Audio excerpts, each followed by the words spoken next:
From the studios of Staten Island Community Television, you're watching In the Bleachers, the TV show for the world's most passionate sports fans. Hello, everyone. I'm Jaime Hixson, joined by a very special friend on the phone. The hottest, baddest, sexiest man on cable access TV, yours truly, Hector Bosa. And before we continue, I just want to acknowledge my dear friend Roman De Simone, who's on the other side of the glass tonight. All right. I think we have a new member of the family on the other side as well. Unfortunately, we haven't gotten that person's name yet, but hopefully they'll be with us for a long, long time. So we just want to say how happy we are that you could join us.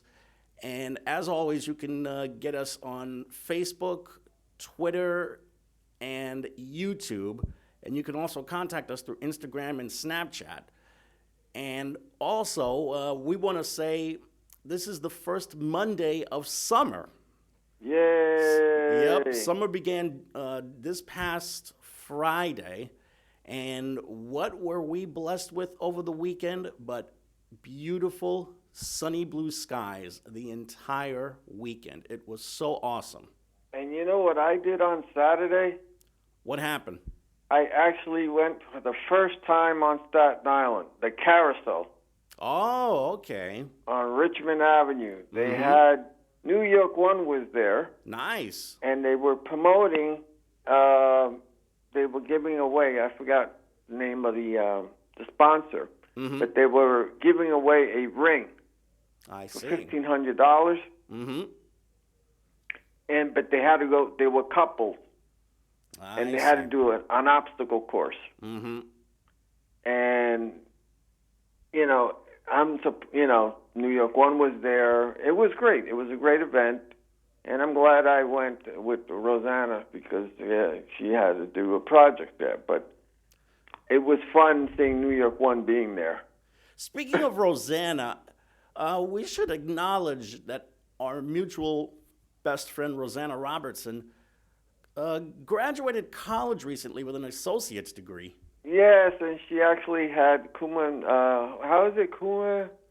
I think it's magna cum laude. Yeah, magna cum laude and some other awards. So she's a brainy person. Yes, sir. Speaking of graduations, this past Friday, the first day of summer, my fiance's daughter graduated junior high school. She graduated from IS 75, and now she is going to be a Curtis kid in the fall. Yes, and my birthday just passed, so I got drunk and got laid all at the same time. Sure you did, Hector. All them women that wanted me on my birthday, they wanted to blow out my candle. Yeah, sure they did. But going back, you know that Julia Hurricane Hawkins at 103 years old ran the 50-yard dash. This just goes to show you that if people can keep themselves active somehow, some way, they're going to have a really long life. But you know when she started? Where? She started at 100 years old. She was biking. That was interesting. At the Senior Olympics. I wonder if she did any type of sporting activity before she started the biking and according to what I 5K race. I read, no, not really. She started picking up those athletic genes at about 100, or before 100, about 95, I'm assuming. That's interesting. But that's great. That's great that can happen, and that we can still be active, like you said, at 100 if you keep up what you're doing. You know. Yeah. But I wanted to talk about the U.S. Women's Soccer League. They've been hot, boy. Yeah, they coasted in their group. There was, of course, the 13-goal domination of Thailand, and then after that, just recently they wound up beating Sweden in their third group game. So they finished group play undefeated, and if I'm not mistaken, they had Spain earlier today. Yes, they do have Spain today, and the biggest question is now they're talking about equal pay. Now, I don't understand this. In heaven's name, we live in America, don't we, that we should have equal pay? And That's getting that's nothing. how it's supposed to work. They're getting $40,000, that's the highest pay. $80,000, I think the men get paid. It The could men be more, get it paid could be 80 less. grand. What? Is this for Team USA only, or is this for Major League It's for Soccer? just U.S. team only, but I can tell you the lowest country, it's Jamaica that pays nothing. Wow. How are these guys supposed to eat? They got extra jobs, and they must give them a stipend for food or something, but Wow. I know that Jamaica doesn't pay them a damn dime, and the U.S. Soccer League, the Women's Soccer League is suing. They're Wow. actually suing the federation. Well, no wonder. I mean, after going days upon weeks upon months upon years without earning even $1, why not take these guys to court? I mean, they're busting their tails to try and get their program to be noticed somehow. I mean, there have been days where they were pretty well celebrated in the past, what with the reggae boys and everything else. But let me tell you, for a national team to not earn a dime, this smacks of slave labor here. I mean, I know some countries, and I don't know why, because right now the Women's Soccer League is doing better than the men's in some places. Mm-hmm. You know, like, for instance, the United States, the Women's Soccer League right now, for what they're doing now, they're always on the news. Yeah. Besides protesting for everything else, you know, because there are one or two women in there that are protesting, which is good.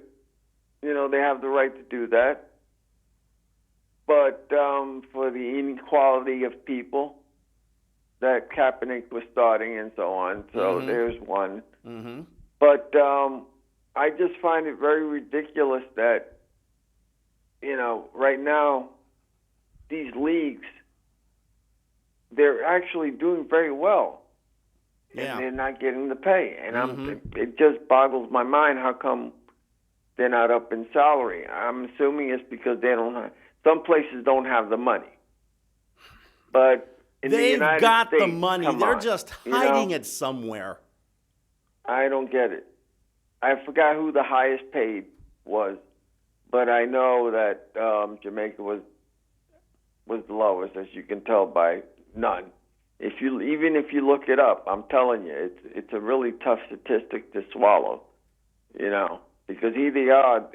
It's bad enough in the Olympics, these people don't get paid. Just like college kids. Here they are busting their pump. It's practically the equivalent of the NCAA. And making money for these people. And nothing. Nothing comes out of it for them, except maybe if they win the big game and so on. The lawsuit, each female players would earn a maximum of $99,000 or $4,950 per game. And in men's soccer league, it's $300,000. Wow. And they earn $13,166 per game. Now, is this in Major League Soccer? Yes, this is what the lawsuit is stating.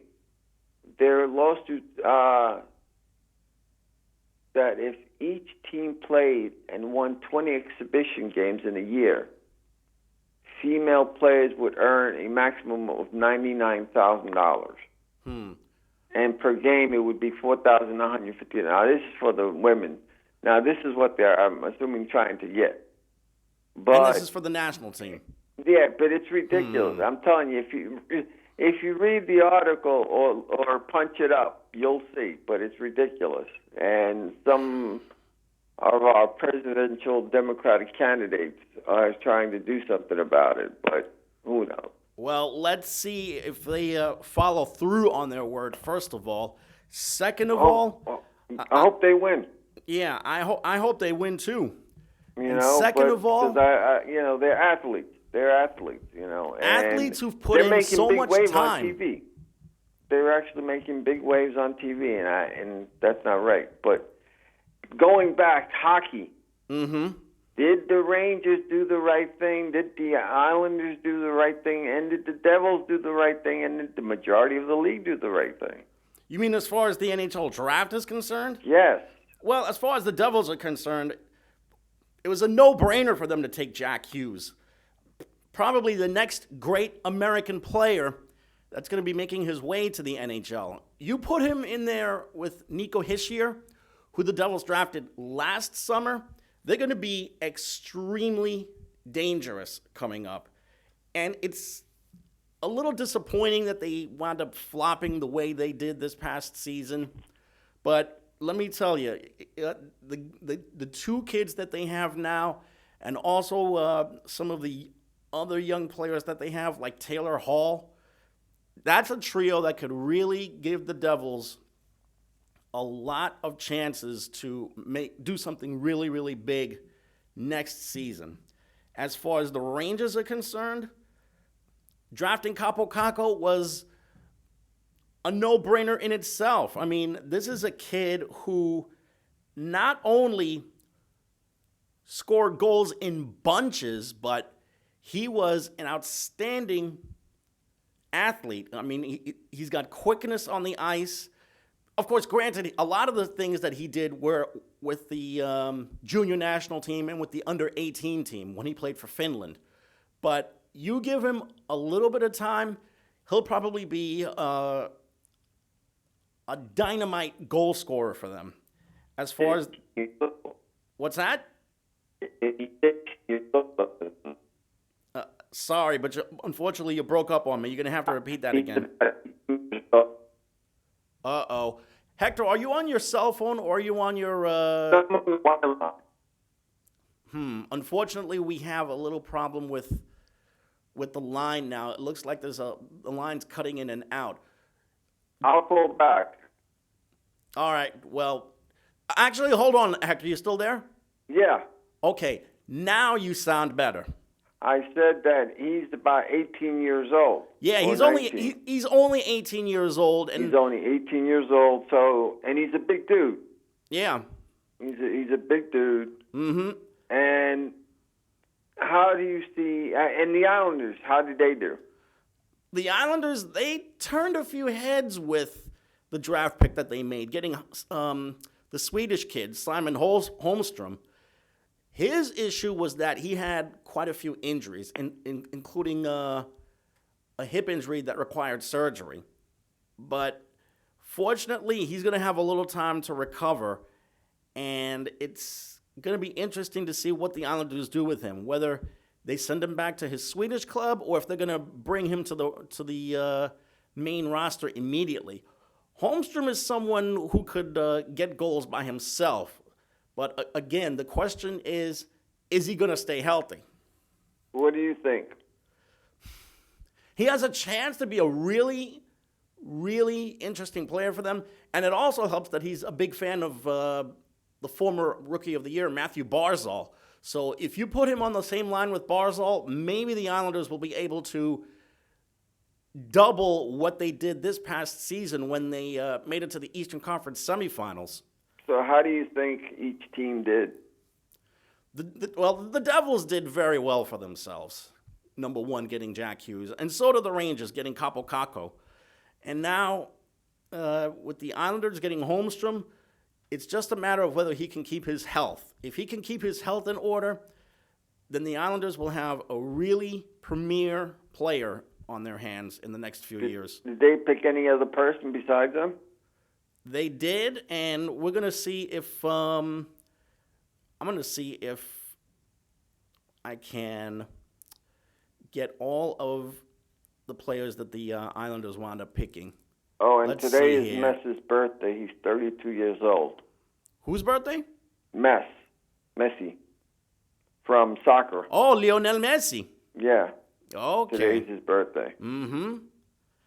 And the Islanders wound up having 5 picks in the draft. Numbers 1 and 2. They did not have picks in the 3rd and 4th rounds, but they did have picks in the last 3 rounds, which was 5, 6, and 7. They wound up drafting Holmstrom, who's a right wing, and another right wing, Cole Koski, who's a 7th round pick. Then they picked a defenseman, Samuel Bolduc, in the 2nd round. Then they picked a couple of centers, Reese Newkirk and Felix Bibo. Breaking news. Italy selected to host the 2026 Winter Olympics in Milan. Milan, Italy. That's going to be really good because Italy was a really good host when they had the Olympics in 2006 in Torino. Now they're going to have them in Milan, Italy. That's a very, very, very good choice that the International Olympic Committee made because Milan is right in the middle of the Alps. So Right. you figure with all those ski lodges and everything else, Italy should have no problem being a host for the Olympics then, for the Winter Olympics, that is. Hopefully there won't be any deaths with the tobogganing and all that. Oh, that's going to be What really... happened in Russia. Mm-hmm. But I think it was Russia, right? Mm-hmm. No, it was... It was either in Vancouver or Vancouver. in Salt Lake City. Yeah, but I'll tell you, so who do you think will make the playoffs out of the 3 teams? It's way too early to tell right now because we don't know what each team is going to do in free agency. Right. But right now, the Rangers are building a really strong farm system. And they had a plethora of draft picks that they made. In addition to Capo Caco, they chose 2 other right wings, Levi Altonen and also Eric Ciccolini. And then 3 defensemen, Matthew Robertson, Zachary Jones, and Hunter Skinner. And there was also the center, Adam Edstrom. And they also picked another center, Carl Henriksen, who, if I'm not mistaken, was born in Sweden.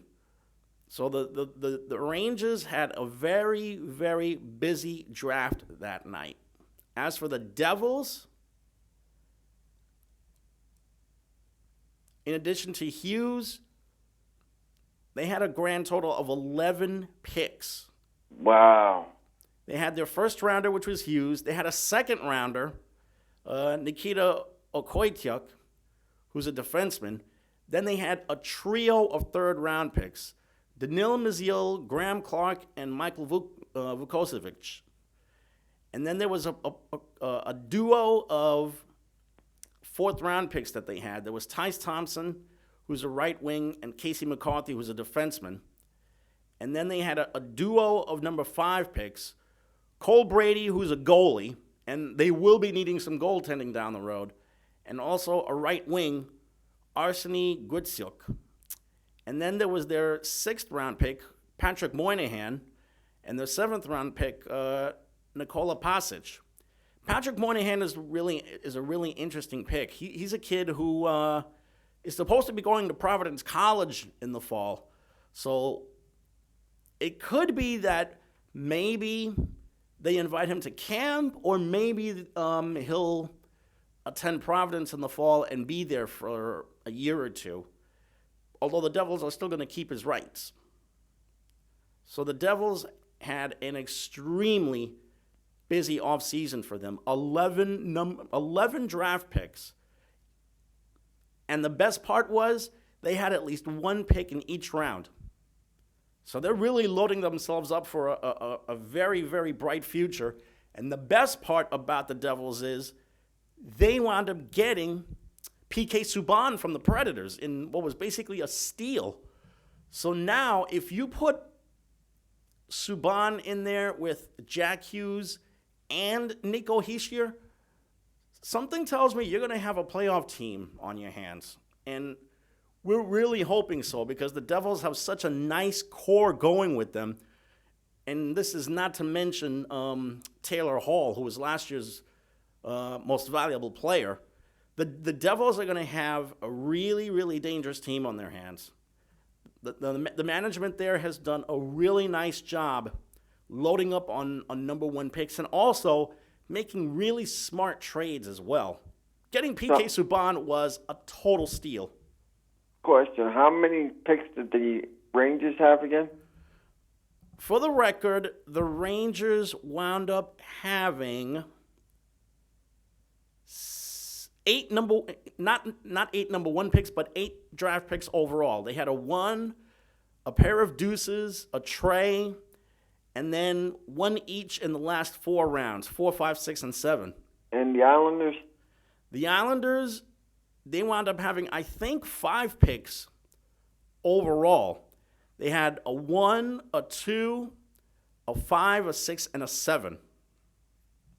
And how are the kids from them? What's that?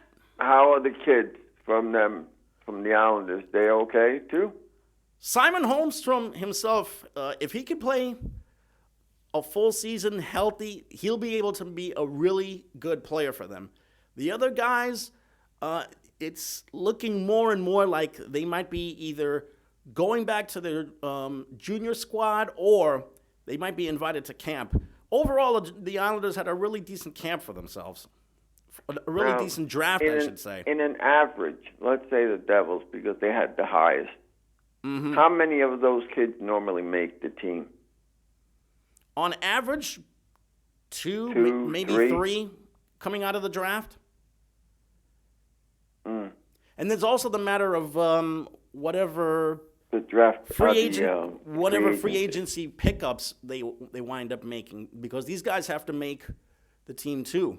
But the entry-level guys, those are the guys that really have to pay their dues in order to get themselves just a roster spot. And speaking of draft picks, we have the NBA. Yay! Yep. And, of course, the number 1 pick was Zion Williamson, just as I expected. He went to New Orleans. And they have a loaded team. Yeah, and when you consider that they traded away Anthony Davis to the Lakers and got that gargantuan package in return, which is Lonzo Ball and Brandon Ingram and Josh Hart and another number 1 draft pick. The guy that's running the Pelicans now, David Griffin, he's doing a pretty good job for himself. And by the way, David Griffin was the same guy who interviewed for the Knicks job last year, and he was told that if he was going to take the job, he had to work with the yes man that's working for that slime ball right now. Oh, James. Steve Mills. He was told he must get orders from Steve Mills, and David Griffin decided not to do so. Why would you need him? That's exactly what I'm wondering. If you that doesn't make any sense. If you have to take orders from Steve Mills, then why are you there? Precisely. You know, you're better off. Steve Mills is doing what he's doing. Let him do what he has to do, and David Griffin is doing a fantastic job. Now, why do you think Anthony Davis left? Anthony Davis left because he was sick and tired of all the losing in New Orleans. He had 7 years with the Pelicans, and he only made the playoffs twice. And what do you think their chances now? Well, let's put it this way. There's no chance whatsoever they make the playoffs next year. But they are building a really, really good young core in New Orleans right now. And it's Drew Holiday's team as of this moment. So he's the face. So Zion Williamson is the face that runs the place now? Actually, Drew Holiday is the face that runs the place right now, but Zion Williamson is really creeping up there. Oh, did you see the fans in New Orleans, the way they reacted when they got Williamson? Yeah. Everybody was waving pom-poms and confetti and doing cartwheels in New Orleans. Yeah, that's right. And, give them their due. I mean, they're loading up with really nice players. Mm-hmm. And hopefully Lonzo Ball. There was a speculation that they may trade Lonzo Ball, and they did. But they're going to have a loaded team. They're going to have a nice, if they pan out, because you don't know how they're going to pan out, because they're putting so much pressure on these kids. Mm-hmm. That it's ridiculous. But hey, you come out. This is the pressure you're going to take. Yeah. But he's a big dude, 265 pounds, and so on. So he should do well. If nothing happens to him and they train him properly, he should do well. Now his weak points are that he has no 3-point shot. That technically yes, but I saw him make some pretty big buckets from long range in the NCAA tournament for Duke University this past season. Percentage-wise, his percentage is not that high. It's pretty low. Yeah. But, hey, who is number 2? I forgot. As expected, Ja Morant went to Memphis. Now, Morant, what team took him? Memphis. Texas. The Memphis Grizzlies. Oh, the Memphis Grizzlies. Mm-hmm. How did they do in so far with their choices, and how did they do in the league this year? Well, unfortunately, Memphis was a 33-win team this past season, and there was a lot of rumor of what was going to happen with Mike Conley Jr. As it turns out, Mike Conley Jr. wound up getting traded away to Utah. So it looks like Mike Conley is going to be the everyday point guard for the Jazz now. And they made that deal specifically to make Ja Morant the guy with the Grizzlies now. How do they look? Well, when you think about it, I mean, it's not like they're totally devoid of players. I mean, there's last year's number 1 pick, which was Jaren Jackson Jr., who did reasonably well for himself. There's also Javon Carter as well. There's the issue of what they're going to do with Holiday. Even though he's an unrestricted free agent, they definitely want to make this guy the face of the team next season. So other than that, that was Memphis's only pick of the draft. And how about the Nets? How did they do? The Brooklyn Nets? Yes, the Brooklyn Nets. Well, they traded away their number 1 draft pick so they could get Taurean Prince. But other than that, their second-round picks, I like the Jalen Hands move, getting him from UCLA. I also like them getting Nicholas Claxton from Georgia. If you've seen Nicholas Claxton play, he's really, really skinny for 6'11" 3/4. All he has to do is add a little bit of muscle to him. But other than that, he's a good rim protector. He's able to get buckets in so many different ways. He can get them on putbacks. He has a mid-range jumper that he could use every now and then. Other than that, the Nets did pretty well for themselves in the draft. And right now, they're stocking up on really young players. So let's see. First things first. Do you think they'll get Kyrie Irving, or do you think that they'll get D'Angelo Russell? The popular opinion is that they're going to get Kyrie Irving, but now I'm hearing rumors that they want Kevin Durant too. And if they're not going to get him in tandem with Kyrie Irving, then they may just let Irving go and re-sign Russell, which I really don't have a problem with because Russell not only is the taller point guard, but I think he's got a little bit more upside at this stage in his career. I mean, don't get me wrong, Kyrie's a terrific point guard, but the dude is poison in the locker room. I mean, notice what he did in Boston when he called out all of their young players. It was painfully obvious the Celtics had a decision to make. He already made his decision. He made it loud and clear in no uncertain terms, even though he didn't say as much, that he wanted out of there. Well, the Celtics lost also Al Horford. Yeah, Al Horford decided to declare out of his contract, so he's definitely not coming back.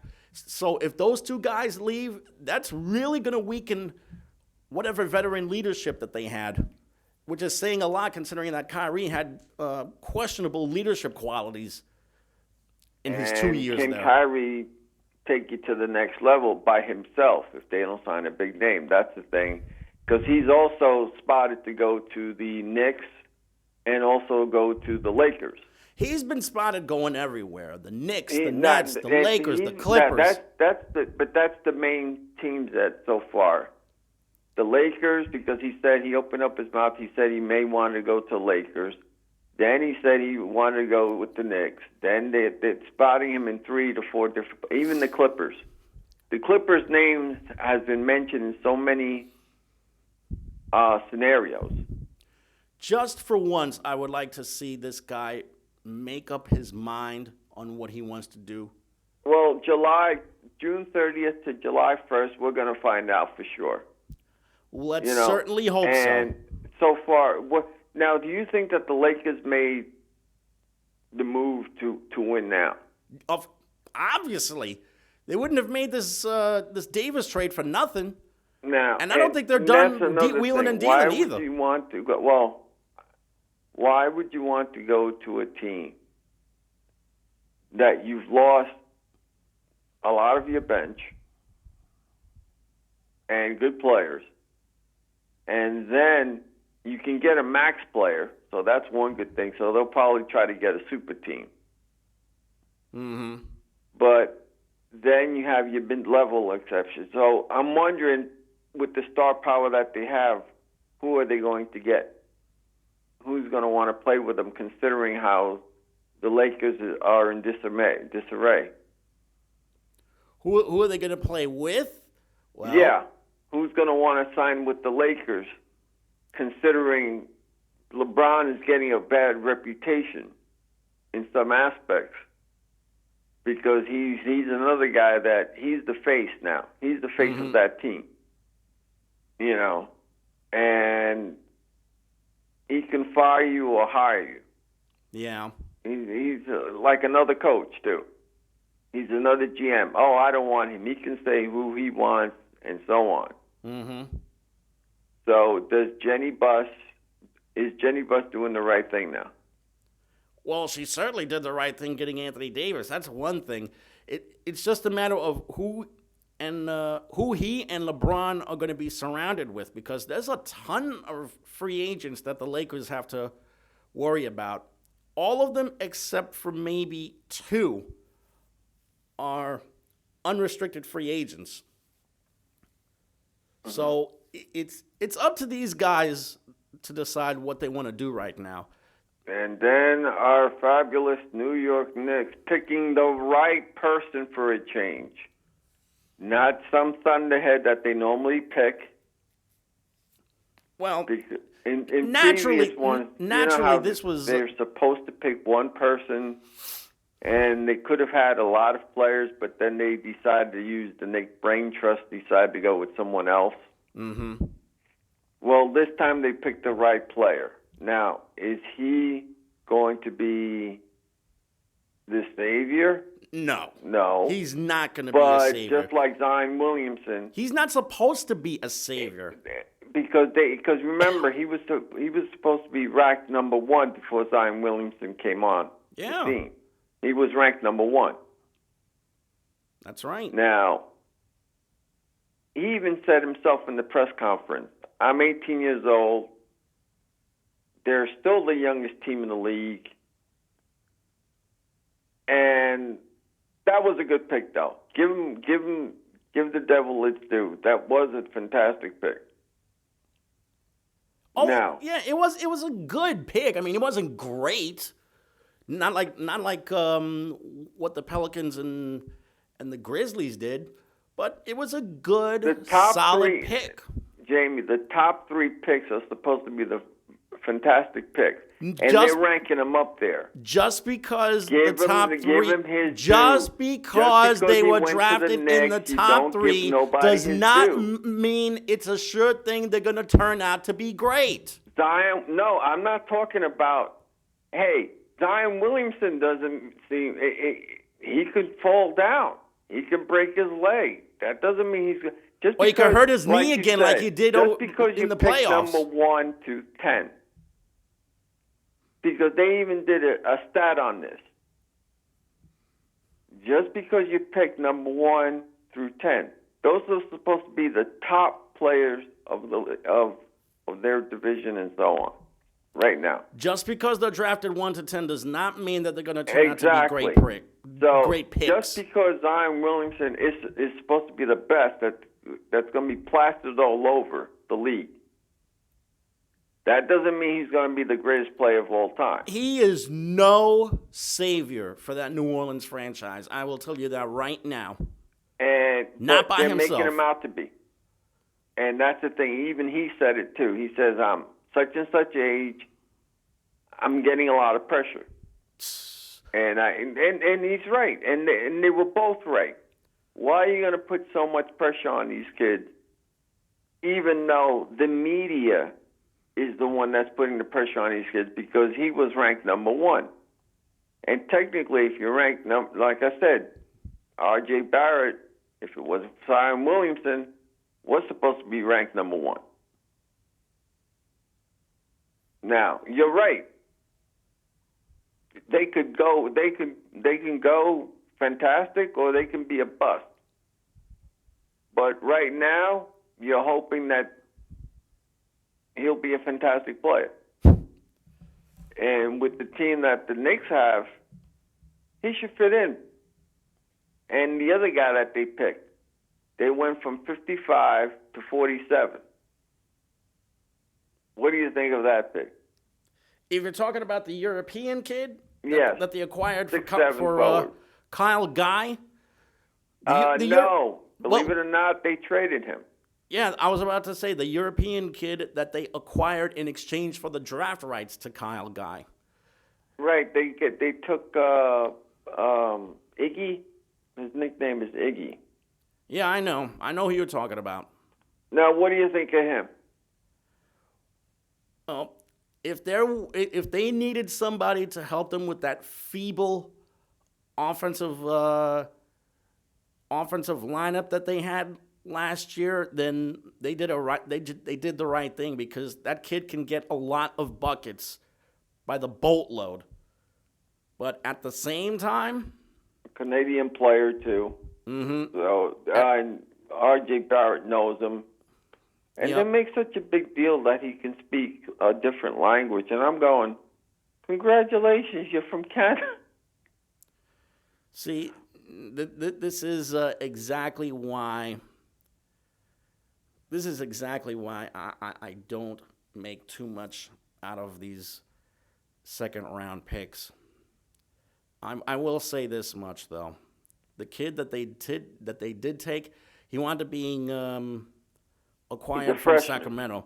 Ignas Brasdeikis is his name. He played a year at Michigan.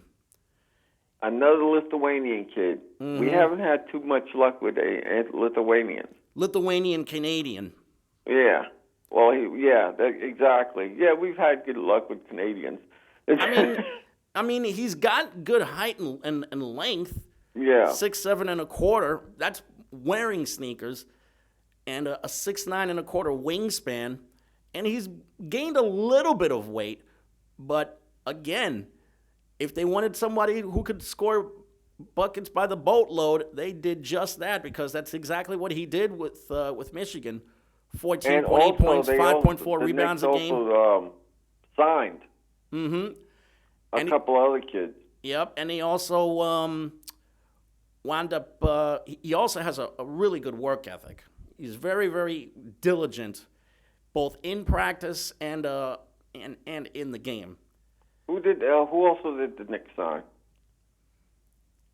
You know? Let me see if I can find that out right now because they have a two-way player that they just signed, and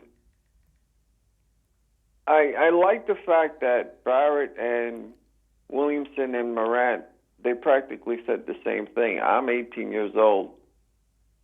Give me time.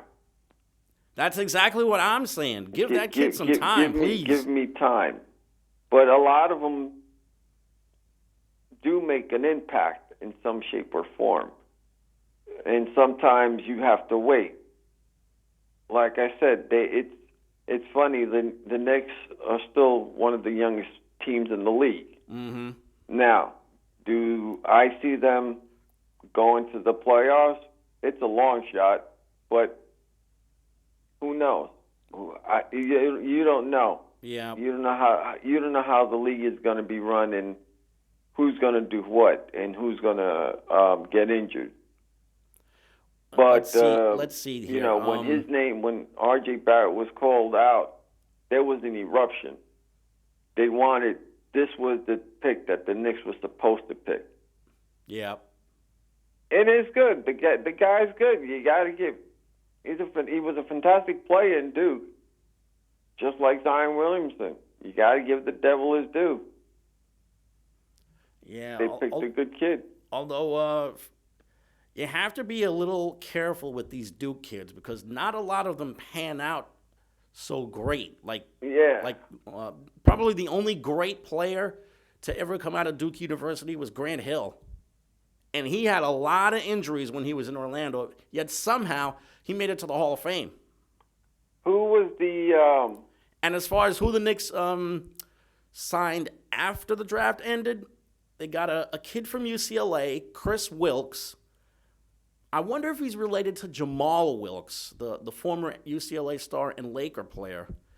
They also signed V.J. King, who's from Louisville, and a kid named Amir Hinton, who played for Shaw University, which is a D2 school. So not only did they sign them, they're going to be playing on their summer league team. Mitchell Robinson's going to be back. Kevin Knox is going to be back. Alonzo Trier is going to be back with the summer league, in addition to Barrett and Bradzikas. And one of the kids, Wilkinson, I think you said, right? Yes. He was signed to be the two-way draft. Mm-hmm. To play in the D League and to play with the Knicks, so he was trying to a two-way contract. Right. Now Chris you're allowed Wilkes to sign is two, the name so I'm wondering who the second player is. About. Now the only thing I'm pissed off that the Knicks didn't go for Taco. Yeah, and he went undrafted. And the Celtics picked him up. Yep, and the Celtics picked him up, and they're going to bring him to the summer league.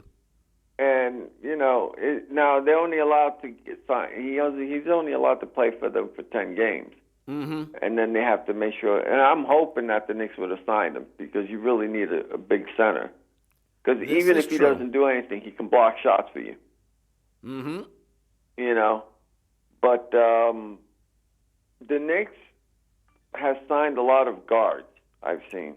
Yeah, they have. They signed a lot of guards. They're going away from length and height and going more with athleticism. Well, some of them do have athletic skills.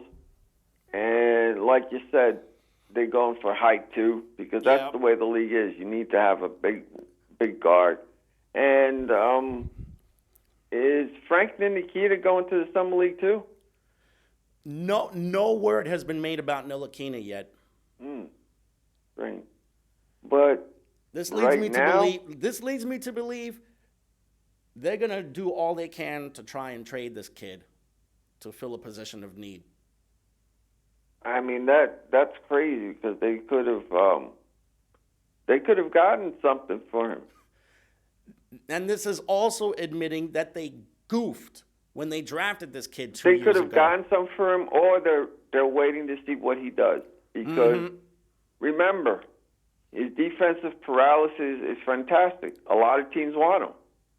A lot of teams want him, but but at the same time, they got to be wary of that painfully woeful offensive game of his. He's only averaged not even 5 points a game for his career. You know they made a big stink when he scored. What was it? 15 or 17 points. That one time. Please. So, for what it's worth, just like everybody else, he's a young guy. He's still got to develop. He's had 2 years already, and his offensive game has shown nothing. How old is he? He's approaching his 21st birthday. Exactly. He may have had 2 years in the league, but he's only 21 years old. And he had 60 games of pro ball in France. Exactly. And he barely he still had any offensive game whatsoever. And again, he's still 21 years old, and he's playing in a different league. He's not, even though France in that league, like I said, European ball is different from American ball. Yes, we understand that. So, and you don't know, because they've always said that. So, you bring in a kid that's 21 years old into the league. He's had so much experience. He should be a little better than what he is. But again, he's still a young guy. Just so you know, Frank Ntilikina was drafted 8th overall. Right. They could have had Donovan Mitchell, who was drafted by Utah and is now a beast. Right. But who was the GM at the time? Phil Jackson. And at the time, what did Phil Jackson wanted to do? The triangle. And Frank Ntilikina did play the triangle. So that was the mindset back then. Now you've gotten practically all the people that Phil Jackson has signed. You got rid of them, practically. You got Frank Ntilikina and I think Donovan? Yeah. He was assigned by Phil Jackson, too. So there's only about 2 or 3 people that Phil Jackson signed left on the team, if I remember correctly. And the same old song still goes for the Knicks with different management. They still don't have a freaking clue what the hell they're doing. Well, right now, their path is, let's get young guys, and they're actually going in the right direction. I don't so see far. it. I don't see it. I know you don't see it because you're, like I said, you have something with the management and you have something with the owner. And I do because they're all incompetent. They don't know what the hell they're doing. But they're actually trying to do something good. Again, give them their due. I'm not going to give them their due because they're right incompetent. Now, they still have a young team. A young team that won 17 games last year. They do have a nice core. A young team that won 17 games last year. And they were the second youngest team. They don't have that great star player that most teams do. That's because that great star player has avoided the city like the plague. And I get it, and I understand it.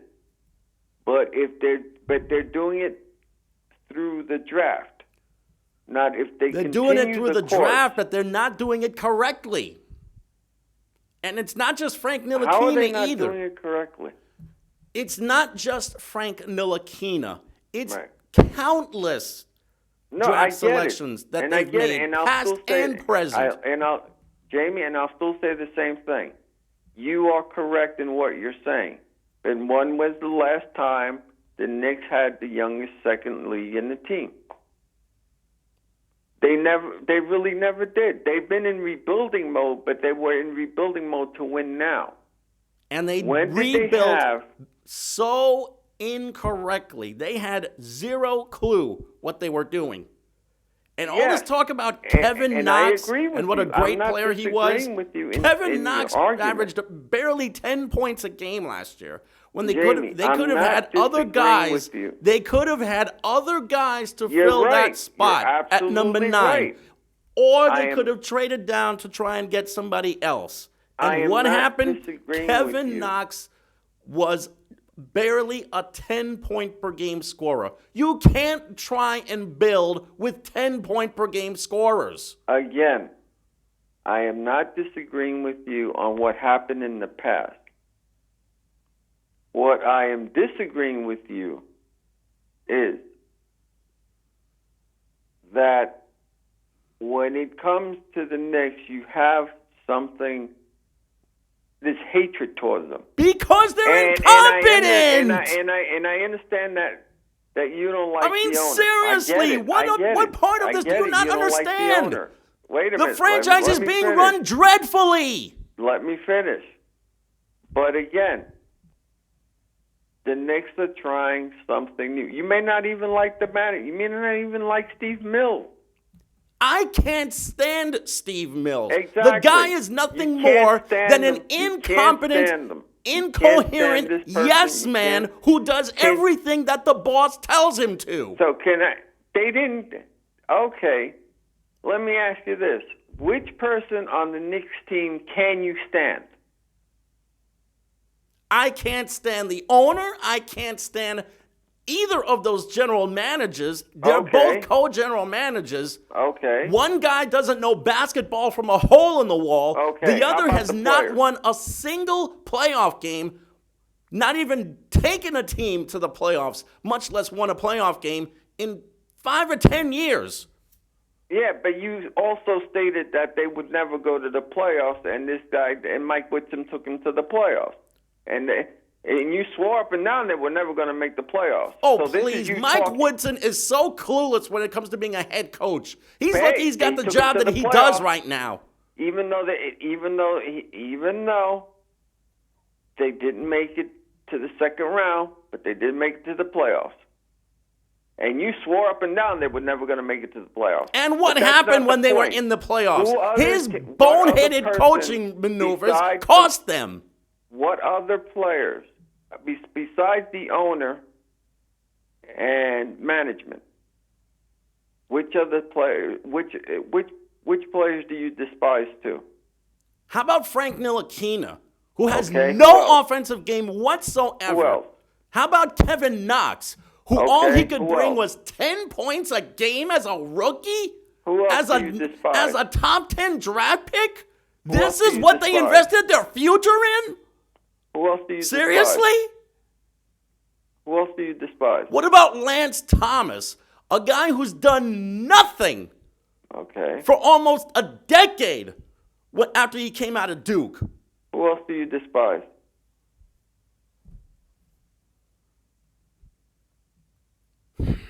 You despise the whole team. That's what I'm talking about. You despise everything that the Knicks touch. See, any other team can pick those guys, and you would say, "Oh, they're fantastic. Oh, they're going in the right path." All I'm saying is R.J. Barrett really better prove himself next year, because if he doesn't, he's only going to prove everybody else that the same old thing, that they still can't draft to save their lives. It's not that I don't agree with you on some of what you're saying. It's not that I don't, but I disagree with you on some of the things that you're saying. And the fact that what I'm trying to tell you is that, and this is the perfect example of what I'm talking about. If it was any other team, I don't care about any other team. I don't care about any other team. I care about this team and how stupid they're being run. And how much they're embarrassing themselves. And it wasn't just last year. It's going on 18 years now. And you are condoning this. And you know what? This year, they'll probably be the same way as last year. This year, they probably won't win as many games. They'll probably win what? 5 more games? 10 more games? They'll be lucky if they win 5 more games this year. But yeah, again, that's your low ball. What's your high? 1. Look at that. See what I'm talking about? You have this hatred for the team because and I understand they it to some are degree. a laughing stock. That's why they are a laughing stock in not just the NBA, but all of professional sports. Why do you think that there are memes being made about them? Why do you think that there are gifs being made about them? Jamie, am I saying that I'm disagreeing with you on certain things? I am telling you that I'm disagreeing with you on certain things, right? I'm disagreeing with you on certain things, but I'm agreeing with you on some of the things that you're saying. It's not that I'm disagreeing with you on everything that you're saying. You're asking as if I'm disagreeing with you on everything you're saying about the Knicks. I'm not saying none of that at all. What I'm saying to you is, and this is a fact, because you wouldn't get so riled up about this. And what about how's Luke Cornett doing, Hector? And I'm going to repeat the how's same thing. Lance Thomas been doing for his entire career? If it was any other team that was how's in Frank rebuilding mode doing this time?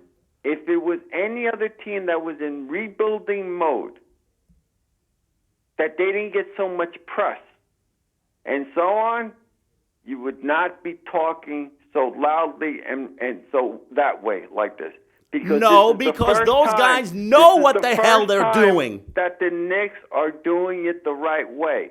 No, they're not doing it the right way. I don't get it. I could care less what anybody else says. They're not doing this the right way. They are doing it the right way. No, they're not doing it the right way. They may not be. And if you call into talk radio, they will tell you the same thing. They may not be getting the players that you may want. But let me ask you this. When you're in rebuilding mode, don't you go through the draft? Yes Obviously.